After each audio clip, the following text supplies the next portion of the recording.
Há também uma proposta de lei do JBP a enviar à Assembleia da República sobre alterações ao IMI. Rafael Nunes, portanto, com essa proposta, o JPP quer aqui, enfim, salvaguardar questões ligadas a famílias que eventualmente têm maiores dificuldades do ponto de vista económico. Sim, acima de tudo, com esta proposta, o JPP quer trazer alguma justiça social à região e ao país. Portanto, neste momento e atualmente, como sabemos, ao nível de isenção de IMI para famílias de baixo rendimento, são apenas abrangidas as famílias que tenham um valor anual dos indexantes de apoios sociais a rondar os 15.295 euros. Mas existe, para esta isenção, tem de existir dois pressupostos que têm de ser obedecidos cumulativamente. Ou seja, a família tem de ter um vencimento anual, um rendimento anual bruto até estes 15.295 euros, com um valor patrimonial total que não ultrapasse os 66.500 euros. Portanto, o que temos verificado é que existem N situações, e a atual situação socioeconómica e financeira do país, as atuais redefinições dos níveis de pobreza e exclusão social, também gerado pelo flagelo do desemprego, justifica em pleno estas alterações. E as alterações do JPP baseiam-se em 4 pontos fundamentais. A primeira, a atualização do valor do rendimento anual bruto e do valor patrimonial do tributário do agregado familiar. E temos de ter a noção que houve aumentos significativos com as avaliações, com as novas avaliações do valor patrimonial tributário e lá para casa. Portanto, todas as casas tiveram um aumento significativo nas suas reavaliações e achamos que 66.500 euros é um valor ridículo para uma avaliação mínima de uma casa. Portanto, nós achamos que é essencial que se isente agregados que tenham um rendimento anual bruto igual ou inferior a 17.290, portanto, em vez dos 2.3, peço desculpa, passamos para os 2.6 dos indexantes dos apoios sociais. E o valor patrimonial que seja aumentado para 100 mil euros. Portanto, todas as pessoas que tenham um valor, a totalidade dos seus prédios rústicos e urbanos pertencentes àquele agregado familiar, se for inferior a 100 mil euros, e se o seu rendimento anual bruto for inferior a 17.290 euros, nós propomos que estas pessoas tenham direito a uma isenção. E isto verifica-se em diversas situações, e nós temos 2 deputados que são autarcas que deparam-se muitas vezes com situações alarmantes, e isto é essencial no nosso ponto de vista. Mas o JBP, portanto, isto é uma proposta de lei enviar à Assembleia da República. Exatamente. Vão fazer alguma diligência na República para que, de facto, haja essa sensibilização? Essa diligência já foi feita, atenção, essa diligência foi feita ainda enquanto grupo de cidadãos eleitores, numa reunião com os partidos da Assembleia da República, nomeadamente o Bloco de Esquerda, o CDS e o PCP, e foi apresentada uma proposta normativa para a eliminação deste conjunto de encontrou sensibilidade por parte desses partidos? Não houve qualquer seguimento destas diligências, portanto, não houve qualquer tipo de aproveitamento desta ideia do JPP, que inclusivamente já hoje eventualmente vai ser aprovada também aqui na Assembleia, porque os outros partidos que estão aqui presentes também podem falar do seu sentido de voto. Francisco Nunes, o PSD como é que olha para isto? O PSD olha para isto com bons olhos, não é? Toda a gente quer que se baixem os impostos, isso é óbvio. Gostaríamos que o imposto a pagar fosse zero. Isso é o sonho de toda a gente. Mas, infelizmente, não é possível.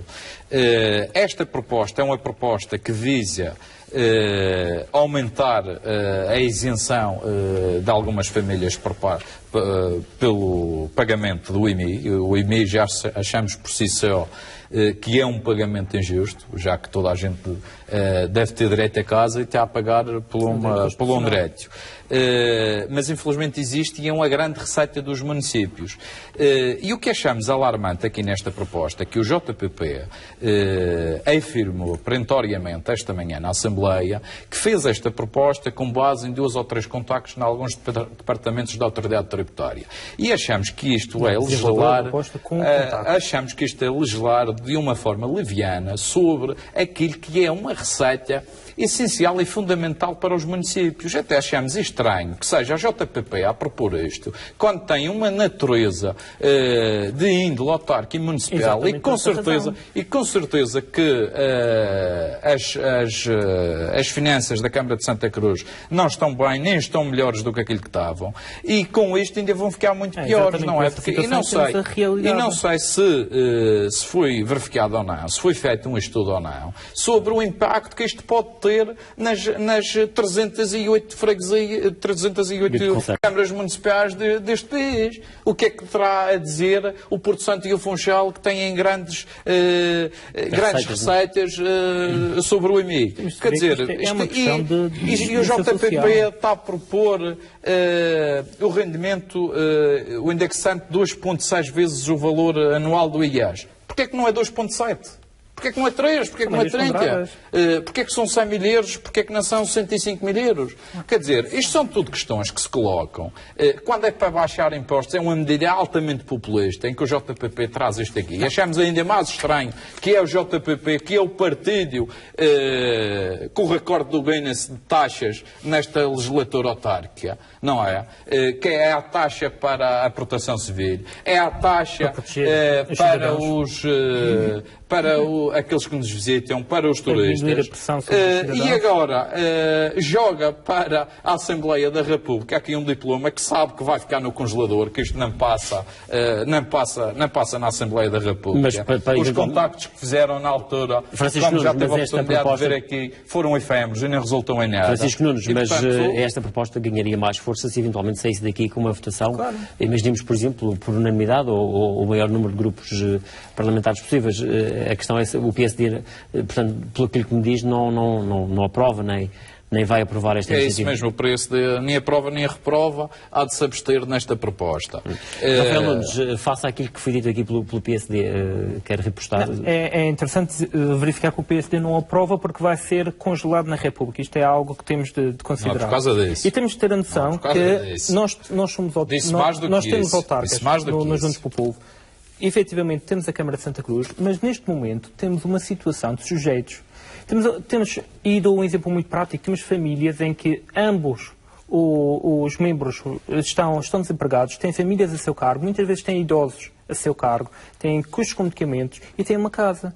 Neste momento quase têm uma infelicidade por ter uma casa. Porque têm uma casa que está avaliada acima dos 66.500 euros e não têm qualquer tipo de isenção do IMI. Portanto, o JPP não está muito preocupado que as autarquias percam receita, está mais preocupado com a realidade que as pessoas passam. Neste momento, temos de ver que é impensável, é impossível alguém pagar o IMI quando não tem rendimentos, quando não tem qualquer tipo de dinheiro a entrar. E é preciso termos a sensibilidade que, e como temos verificado estas situações com imensas pessoas, que as pessoas não comem cimento, as pessoas não comem paredes, as pessoas precisam de ter uma folga orçamental para conseguirem desenvolver. E gostava só de salientar, em relação ao estudo do valor patrimonial, nós não colocamos os 100 mil euros assim, não jogamos os 100 mil euros assim sem mais nem menos. Nós temos estudos que dizem que existe um valor médio de um apartamento na região autónoma da Madeira que são 106.504 euros. Este é o valor médio do apartamento. Portanto, achamos que 100 mil euros é um valor... Não é um valor tributário. Mas haver a opinião também dos outros deputados aqui presentes, Silvia Vasconcelos, relativamente a esta matéria. Relativamente a esta matéria, claro que o PCP, como todos nós aqui, somos a favor da diminuição do IMI. Realmente, já aqui disseram, é um imposto injusto e que, inclusive, é colido mesmo com o direito constitucional e consagrado, que é o direito à habitação para todos. No entanto, é preciso, quer dizer, isto é o plano teórico, sem dúvida, e é preciso analisar à luz da realidade. Na prática é preciso cobrar impostos. Sim, eu, ao contrário do senhor deputado do PSD, eu não acho que baixar impostos seja populismo.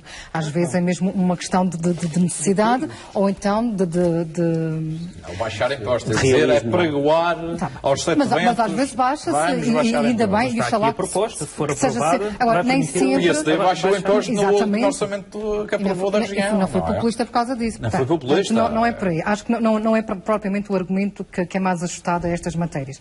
Agora, qual é a realidade? A realidade é que houve alteração das finanças locais. Ora bem, há falta de financiamento das autarquias. As autarquias endividaram-se, portanto, as autarquias estão em situações de grande fragilidade económica e a verdade é esta, têm-se financiado através do EMI. Isto é o principal meio de financiamento das autarquias. As autarquias têm outros meios de financiamento.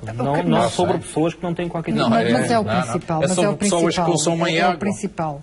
É sobre isso. Agora, não é sobre os que têm património. há coisas que podem ser feitas nesse âmbito.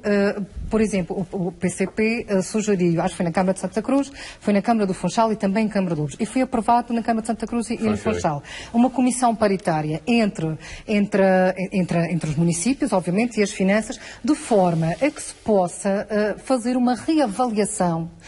Isto é que é importante. Salvo erro que o voto favorável do PSD. Sim, foi por unanimidade num lado e no outro, portanto, no Funchal e na... Exatamente. Porque é realmente importante avaliar e fazer revisão de situações, porque há muitas injustiças. A fórmula de cálculo para o EMI é extremamente injusta e a verdade é esta.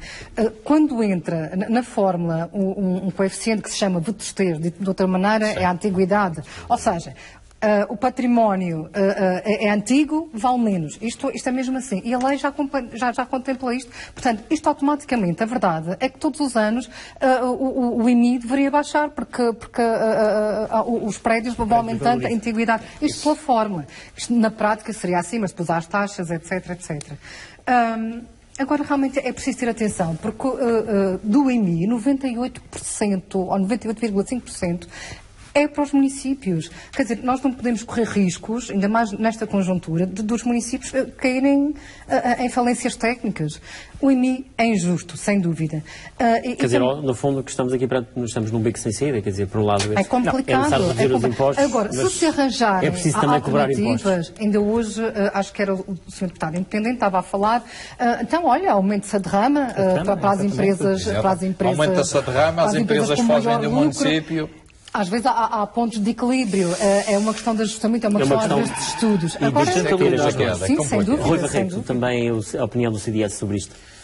Bem, em primeiro lugar, eu gostaria de dizer que eu acho que este também é favorável à ideia de baixar o IMI, não é? Sim, mas repare, vamos lá ver aqui uma coisa. Eu acho este imposto injusto, até porque considero que, por exemplo, julgo que pelo menos 90% das pessoas têm habitação e têm habitação permanente, têm através de um contrato de hipoteca bancária.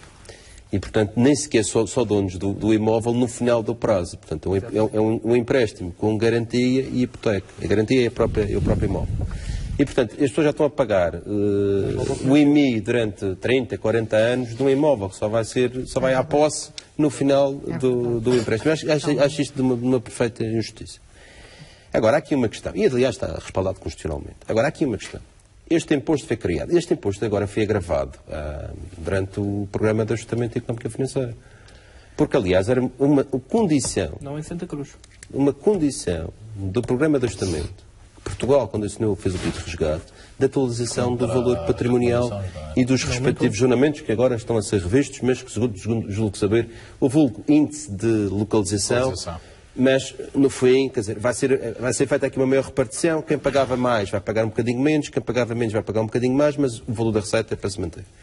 Mas este agravamento, o valor que foi feita, a reavaliação do valor patrimonial, foi feita porque o país estava falido e muitas autarquias também. Não se esqueçam que há muitas autarquias que aderiram ao PAEL, o programa de apoio às autarquias locais, e programas de saneamento financeiro, como por exemplo a autarquia de Santa obrigadas a aumentar, e que foram obrigadas a aumentar o IMI. Mas a Câmara de Santa Cruz não aumentou. O que eu acho que era mais sensato. Foi obrigado, mas não aumentou. O que eu acho que a Câmara de Santa Cruz nem compra a lei. Mas há de haver... Sabe o que é que eu acho que era mais justo? Há de haver... Para as pessoas que estão lá em casa a ouvir, o valor patrimonial é uma fórmula um bocadinho complexa, mas que tem um valor base, que é um valor que as finanças definem de base para o imóvel. 80% do comercial. Que é 80% mais ou menos do comercial. Tem uma área bruta de construção, que é normalmente a área vezes um valor médio que anda à volta dos 603 euros. Um coeficiente de afetação, que tem a ver com o tipo de uso, se é industrial, se é comercial, se é habitacional. depois tem um coeficiente de qualidade, o coeficiente de localização, que é os chamados vulgos zonamentos, e depois o vetestejo, que é esta coisa da ideia. O valor que for atribuído patrimonial é multiplicado por quê? Por um intervalo que vai de 0,3 a 0,5, que é definido em Assembleia Municipal todos os anos nas respectivas câmaras. O que eu acho que era mais interessante, sabe o que era? Era este valor poder ser de 0 a 0,5. E aí é que íamos ver quais as câmaras que eram responsavelmente mais amigas do contribuinte. E não obrigar todas, não é? E não obrigar todas. Porque aí, até do ponto de vista do cidadão e do eleitor, ia perceber. Bom, se eu comprar uma habitação, agora permita-me que promova um bocadinho o município de Santana, se comprar uma habitação em Santana, por exemplo, pago menos. Se comprar no Funchal, pago mais. Paga menos e respira melhor. Respira melhor, com certeza. E, portanto, as pessoas poderem ver quais os municípios que são mais amigos do contribuinte e quais aqueles que são mais agressivos para o contribuinte. E aí vão perceber justamente e avaliar que tipo de gestão autárquica também foi feita. E eu acho que isto era mais justo. Agora, isto obriga aqui. Ou o Estado legisla e coloca o ónus nas autarquias, mas também também era necessário, e aqui concordo com o que o deputado Francisco nos disse, fazer um estudo de impacto e também fazer um estudo de impacto também nas autarquias, porque as autarquias há muitas delas em que esta receita é o bastante para, por exemplo, depois fazer investimentos em benefício das populações e que se não tiverem esta receita já poderão deixar de fazer. Por exemplo, há autarquias em que as transferências do Orçamento de Estado são 95% do valor do orçamento. Provavelmente não afeta muito. Por exemplo, o município de Santana, se prescindisse, não falo pelo Presidente da Câmara, mas eu tenho a certeza que se prescindisse do valor do IMI, faria na mesma orçamento. O Presidente da Assembleia Municipal. Mas eu acho que isto era mais interessante poder fazer e as pessoas começarem a percepcionar quem é que efetivamente gera melhor e quando se gera melhor os contribuintes municipais. Vamos avançar no... Permita-me só um minuto. Em relação, só para dois ou três esclarecimentos, em relação à Sra. Deputada Silvia Vasconcelos, sem dúvida de acordo que a aplicação de fórmulas é importante. Exatamente por isso, esta proposta do JPP inclui também uma avaliação automática anual da avaliação dos imóveis, considerando, tendo como parâmetros a idade dos imóveis. Sim. Sem dúvida, este diploma também já contempla esse fator. Mas é preciso notar que, acima de qualquer receita municipal, e volto a dar o exemplo do JPP em Santa Cruz, na Câmara de Santa Cruz, que, acima de tudo, protegeu os cidadãos e não aumentou o IMI, mesmo sobre um plano de assistência. Mesmo sendo obrigado, acima de tudo, preferiu abdicar dessa obrigação e proteger os cidadãos, não aumentar esta contribuição, mesmo perdendo receita. Portanto, neste momento achamos que, acima de tudo, está a proteção dos sujeitos que não podem pagar. Se eles simplesmente não têm como pagar. E entre penhorar algo ou não pagar o IMI, é óbvio que a isenção é, sem dúvida, o impacto se esta medida fosse aprovada na Assembleia da República. Em Santa Cruz, por exemplo, mediu o impacto quanto é que iria poder de receita? Claro, com certeza. O impacto é óbvio. Basta verificarmos a receita no pré e no pós esta avaliação. Previamente. A questão não é avaliar depois de aplicar a medida. Sim, mas não é casa arrombada, trancas à porta. Isto aqui, você faz orçamentos, tem que prever aquilo que vai receber ou não. A receita vai cair. Mas em que tempo? Mas também mas isto também depende da quantidade de agregados. Temos de ver quantos destes sujeitos passivos é que estarão eventualmente... Temos que estudar. Claro, mas temos que fazer uma avaliação geral para concluir.